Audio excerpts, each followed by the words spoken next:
But in any case, we are now in the 20th century and specifically moving into like the mid-20th centuries. And the first major figure that we're going to be looking at is Chaim Perelman, and his work became well known around the, I think, late 40s, 50s, 1940s and 50s. His major book is called The New Rhetoric, and that came out, I think, 56 or something like that. All right, so I would encourage you to read the opening pages of Chapter 9 in Herrick, where he covers this historical transition. I also have some lecture notes that I posted that kind of gets at what's going on contextually. But if the kind of major theme of the Renaissance, early modern period was the ascendance of science, empiricism, logic, just that kind of reason piece, right? You can even think of it as like the tyranny of reason, because for, from between 17th century and mid 20th century, science and reason, rationality was thought to like be it. Kind of like, all right, God's over here, God's moving away from the stage of history, but in God's place we now have science and reason, rationalism. And what's going on in the 20th century is a realization that even that might not be the salvation of mankind, right? And that leads to this postmodern thing, which I talk about a little bit in some of the notes. We'll get back to that issue probably next week or week after. So, as Herrick notes at the beginning of Chapter 9 here, this sort of the ascendance and predominance of scientific thinking and logical positivism and so on, these started to unravel a little bit, especially with some of our major wars in the 20th century, where science was being used, technology was being used for the first time in ways that were just devastating any kind of conception of like what humans could do to one another, using these powerful discoveries about, explosions or how to reach people far away, or using chemical warfare and the atom bomb and all that kind of stuff. So we have some really scary social experiments and consequences that are going on in the 20th century because of technology, science, the use of these wonderful abilities to do terrible, terrible things. And so it's that discovery of the unintended consequences of this stuff that we thought was going to save us, right? So for a couple hundred years, using science and technology and reason to build railroads and bridges and cities and sanitation and antibiotics and pasteurization and homogenization, all these sort of things that have gone into the creation of modern convenience. And a lot of these things we like, refrigeration, sanitation, some really great things, but it wasn't all good. The same discoveries, the same abilities, the same instruments that create wonderful things over here create terrible things over here, right? And it's that recognition of like, oops, maybe science and reason and rationality aren't going to save us from ourselves or save us from the ravages of nature. Then there's this kind of like, oh, now what, right? And that's the postmodern moment. We'll get there. For now, we want to be looking at the revival and the sort of the revitalization of rhetoric in the 20th century, specifically the return of the Aristotelian model, and even the Isocratean model and Ciceronian kind of approaches to rhetoric. So that's kind of the big story here, right? So if the big story of the Renaissance and early modern period was about the death of invention and the rise of rhetoric as just stylistic, then in the 20th century we have this massive resurgence of interest in rhetoric, not as a kind of marginal human thing, but as a central human thing, as the means by which we create meanings and relationships and institutions and knowledge and truths and solve problems and so on and so on. So rhetoric becomes a matter of public engagement again. It becomes a matter of how it is that we attempt to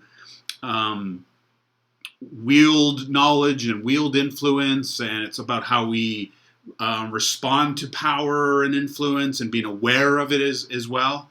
So there's a lot of rhetorical kind of awakening that's reawakening that's happening in the 20th century, which is why we refer to it as the new rhetoric of the 20th century. It's not brand new by any stretch.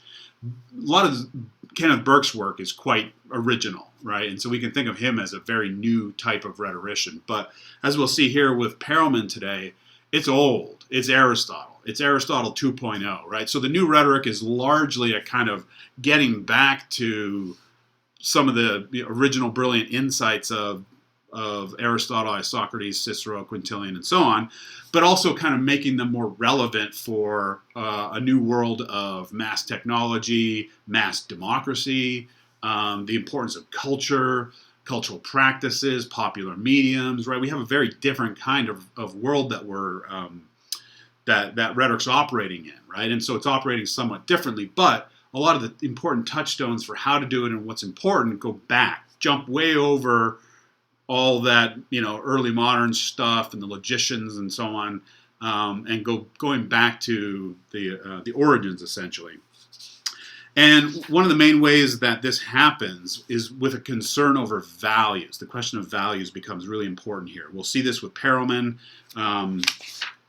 Herrick talks about this in the first page here on 215, that last paragraph. He says, a new approach to discussing human values was required. So keep that idea central as we're moving ahead these next few weeks, is that the question of value becomes central. And we'll see this with Perelman, we'll see this with kind of most everyone moving forward. Values are really important. If you think back to Descartes, we didn't talk about this too much, but this business of distrusting the body and trusting the mind leads to this thing that's known as Cartesian dualism, right? Which is this idea that the mind and the body are separate, sort of qualitatively different things, right? And so, the mind can't trust the body. They don't kind of know what each other's doing. They're kind of operating independently from each other. And for the moderns, as we know, the body was the suspicious part, right? It's like we can't trust our own passions. We can't trust our own yearnings and longings and appetites and so on. They just get in the way. And so we've got to kind of come up with means of discovering truth and knowledge that have nothing to do with our humanity, our very humaneness, our body, our hunger, our desires, our anxieties and fears and so on. So the moderns were trying to kind of step over all of that, which is why science and logic were so important, because it's bloodless, right? Get the body out of the whole equation. So in the 20th century, the body becomes something that matters again, and increasingly so as we proceed. Individuals, particular kinds of experiences and lives and lived sort of sensations and so on become relevant for how we perceive the world, relevant for understand how we, become who we are, not just individually, but in terms of cultures and groups and communities and even as a society.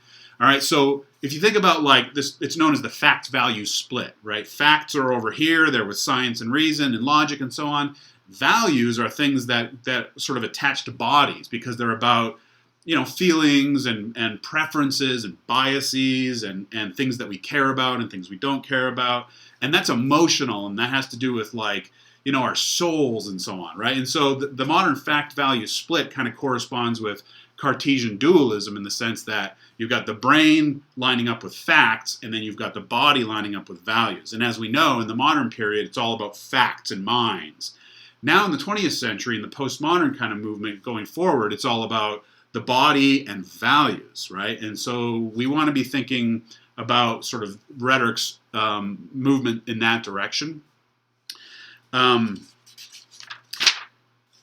And with that, that's actually a pretty good setup for Perelman here. So the reading that we're looking at is it's not an excerpt from his major book, The New Rhetoric, which is massive. It's like 500 pages. But it's actually an essay that he wrote individually. He published his book with co-author Lucy Olbrechts-Tyteca. They worked together. A massive project. But this one he wrote by himself. He was the main kind of ideas person.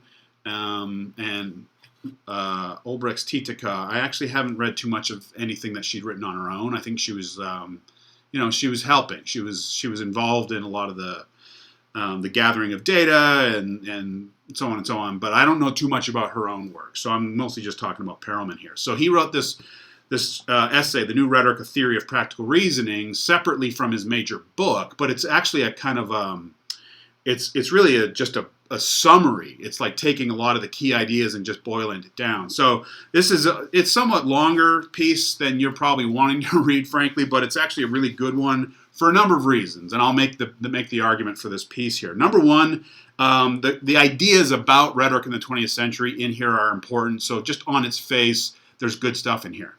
But also number two, this is actually an interesting and an important historical kind of artifact, right? Because what's going on in here is Perelman's talking about how he came to an appreciation of rhetoric. He was not trained in rhetoric. Very few are, especially at this time.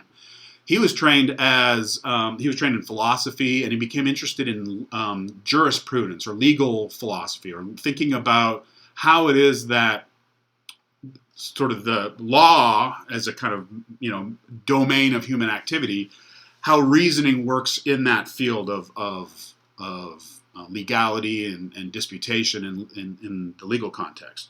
And then he became really sort of agonized over this question of, like, where do values factor in? Like, if you have a trial about a murder or some kind of courtroom debate about, I don't know, a corporation doing something, or it's about a domestic dispute or about whatever, you can think about law as this kind of rational da-da-da-da-da, but you can't get rid of humans. You can't get rid of passion. You can't get rid of, you can't understand misdeeds and wrongdoing without understanding the passions and bodies and humans in their individual, specificity and their experiences and kind of what they've gone through. So he was struggling to think about reasoning in the context of law. Coming out of the modern tradition, values weren't supposed to be a part of it at all. It was supposed to be this kind of more mathematical kind of approach to thinking about, jurisprudence and precedent and, sort of a more kind of rationalistic, mathematical approach to understanding decision-making in legal context. But for Perelman, the question of values and human values was central. It's always there. You can't get rid of it. And so he became very dissatisfied with the existing theoretical literature on reasoning in a legal context and decided to kind of push further. And so that business of how do humans reason about values becomes the central question, not just for Perelman, but for rhetoric in the 20th century. So when I say this is an important historical kind of artifact here, it's because, in these opening pages, as he's describing his own discovery of rhetoric, what he's doing is sort of talking about how it is that rhetoric was diminished for so long, and how he was going through this business of trying to grasp onto something to help him better understand how it is we can reason legally, thinking through this question of values. And then he discovers, oh my goodness, there's this ancient body of lore called rhetorical theory that perfectly suits this question of values and how to reason about values in an informal and practical way, right? So to the extent that we're interested in reasoning informally and practically, we are very much in that old Aristotelian idea of rhetoric as, anthematic and is rooted in doxa and topoi and so on. So the sections that matter most here, I do encourage you to read that intro opening bit, because it's a really nice summary and review of what we've just done. So if any of that stuff's still kind of like, not quite sure, like this is a really useful review of the context that we're just coming out of. He even talks about common sense. I talked about common sense in the Vico video, right? So on page, I hope we have the same pages here, page 60, the left column, it's that first paragraph. The old tradition of rhetoric has been kept longest in Great Britain, and thanks to the Scottish philosophy of common sense, right? So Perelman is an Aristotelian very much, and I'll just go ahead and state that at the outset here. In fact, this work of theirs, the New Rhetoric, is basically Aristotle's rhetoric, just sort of updated for the 20th century. So when he's going back to, he's not inventing anything brand new. He's just going back and sort of reaching back to Aristotle and reminding us that this older kind of approach to thinking about practical reasoning already exists, right? So he says on the next page, 61, an ornamental or practical art. As we know, coming out of the modern context, rhetoric was ornamental. Remember Erasmus and Decopia, and it's just the ornaments, right? It's how you express something. The ideas have already been come up with dialectically, logically, scientifically. Rhetoric's job is just to ornament, right? So here he's challenging that now 300-year-long history of assuming that rhetoric's just ornament. So he's challenging that. He says, third paragraph, Aristotle would have disagreed with this conception of rhetoric as an ornamental art, bearing the same relation to prose as poetics does to verse. For Aristotle, rhetoric is a practical discipline, that aims not at producing a work of art, but exerting through speech a persuasive action on an audience. So, audience is back, practical reasoning is backed, and then we will see that invention is back in terms of how do we come up with ways of understanding practical reasoning about values in an everyday context. And that's sort of in a nutshell, the story about rhetoric's kind of return and its relevance in the 20th century right there. So that section, thinking about values, is really important because that's where he explains how it is he came to realize the importance of values. So on the bottom of 64, the end of that last major paragraph, it says, could we not undertake in the same way an extensive inquiry into the manner in which the most diverse authors in all fields do in fact reason about values? Do in fact is an important phrase because he's interested in how we actually in fact reason about values, not how we ought to reason about values, which is what the moderns were saying for a couple of hundred years. They didn't care about everyday practical realities because that was all bodies and values and you can't trust it, right? So they were interested in how you ought to behave, how one ought to think about things, not how things are actually playing out on the ground. But finally, now in the 20th century, rhetoricians or theorists of the social are saying, what about what's actually happening? So how people do in fact reason in all kinds of fields, whether it's law, whether it's athletics, whether it's science itself, whether it's the humanities, philosophy, wherever you find it, how are people reasoning about values in a sort of everyday sense? By analyzing political discourse, the reasons given by judges, the reasoning of moralists, the daily discussions carried on in deliberating about making a choice or reaching a decision or nominating a person, we might be able to trace the actual logic of value judgments, which seems continually to elude the grasp of specialists in the theory of knowledge. Boom, there you go, right? So this is what he's all about here. Next page over, 66. Second full paragraph at the beginning, it says, thus argumentation, unlike demonstration, presupposes a meeting of minds. So in this section, argumentation and demonstration, he's arguing that argumentation is different from demonstration. Demonstration is just like coming up with a set of rules and then proving how you can achieve those criteria, essentially, right? It's like whenever I play a game with my son, Calix, he's always got to come up with rules. And it doesn't even matter what the rules are. You just got to have rules to give this whole thing a sense of like legitimacy or validity or something like that. And the rules can be just bonkers, right? It's like the scoring is going to go from 1 to 3 to 7 to 26 to whatever. Generally, whatever works in his favor is the rules, right? So he comes up with rules to verify his own ability to win. And it's usually a rigged game because dad always, well, he doesn't take it so easy on him all the time. So you got to come up with new rules, right? But then the rules become the sort of arbitrary way to just prove that you've won.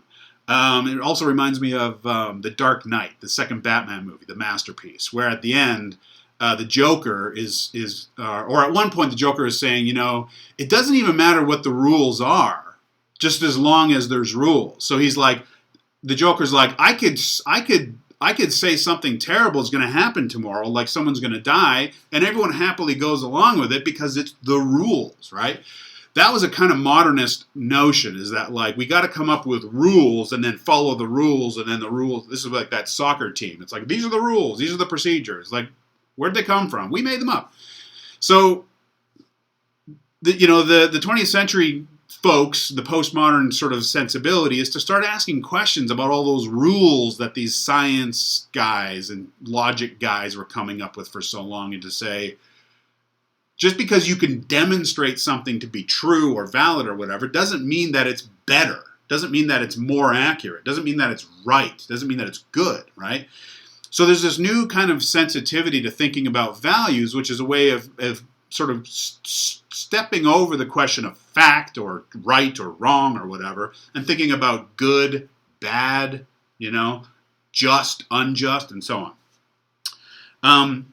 And as they note on that moment there's a difference between, one of the key differences between argumentation and demonstration is that, demonstration is just a kind of show. It's like, I said I'm going to do this, I'm going to do these 6 things, now here I've done it. I don't need you to prove that I can demonstrate the rules by doing these things here, right? Argumentation does need the audience. That's the key difference there. So demonstration is part of this modernist thing of like, follow the rules and you can demonstrate that it's true. Argumentation is more about working with an audience, and that's why it's important. So again, values are back and they matter. Audiences are back and they matter. And so invention will be back as well. So the section on thinking about values is obviously important. Argumentation and demonstration is somewhat important. The basis of agreement, you don't need to worry about too much. Creating presence, the next section, is actually quite interesting. So Perelman spends a little bit of time in his book talking about this theory of presence. And I don't think we've talked too much about this. Aristotle talks a very little bit at the end of his work in book 3. He talks about this business of bringing before the eyes, right? It's like if you're trying to win over an audience, if you're trying to awaken or arouse or motivate or whatever, you want to create presence. What does that mean? It's like, the example here is this Chinese story. The end of that first paragraph. A king sees an ox on its way to sacrifice. He is moved to pity for it and orders that a sheep be used in its place. He confesses he did so because he could see the ox but not the sheep, right?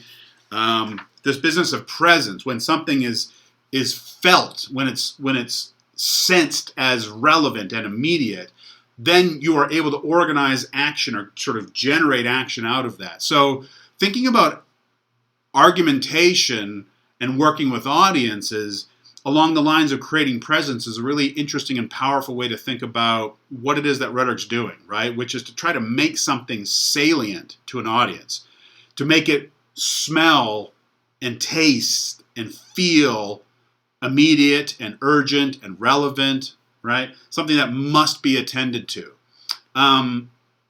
There's so many different directions to take this concept. Like viral media, memes. What are they? They create presence. They grab your attention. They create some sense of now, here, this, right? So presence is a pretty interesting and important concept because it does get at this business, this very, very rhetorical business of grabbing an audience through some sense of this immediate kind of influence, right? The structure of argument, quasi-argument, logical arguments, and appeals to the real, and establishing the real, and dissociation of ideas, all of those sections and the interaction of arguments, those are less important. So you can sort of just kind of glance through those sections. So what he's doing here is, in his book, he talks about the basic setup for how he wants to envision rhetoric. And then there's all these sections on sort of the how. And we're not going to get into sort of the nitty gritty of like these different kind of categories of strategies and so on. I just want to be aware of the big concepts. Values, working with audiences, this business of presence is really important, right? And so reason and rhetoric is the last section that you want to be looking at here on page 79. And that's just his kind of overview of rhetoric, how it matters, how he came to understand rhetoric and appreciate rhetoric, and how we can think about it moving forward.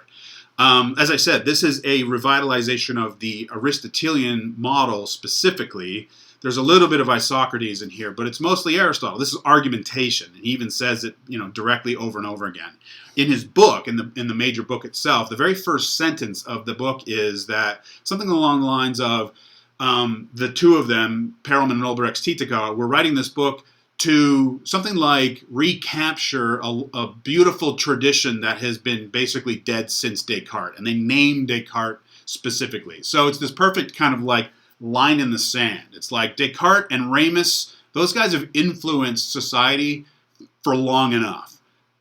Now we're done, right? Now we want to be thinking about human social engagement in very different ways. We want to be thinking about values. We want to be thinking not just about rhetoric as ornamentation, but as informal practical reasoning, as working with audiences, as caring about what matters to audiences and what sort of like how they live and where they live and how it is that we as community members and as people living together, we come up with the terms of our existence together. It's not sort of handed from on high through the machinations of the scientific process or sort of some reverence for logic and these super experts who get to sit off in their offices and think about the rules for society. No, we want to get practical. We want to sort of think about how people are living. The other thing that's happening, of course, is democracy is spreading, right? And through the 19th century into the 20th century, we have an increased broadening of voices that are able to participate in society.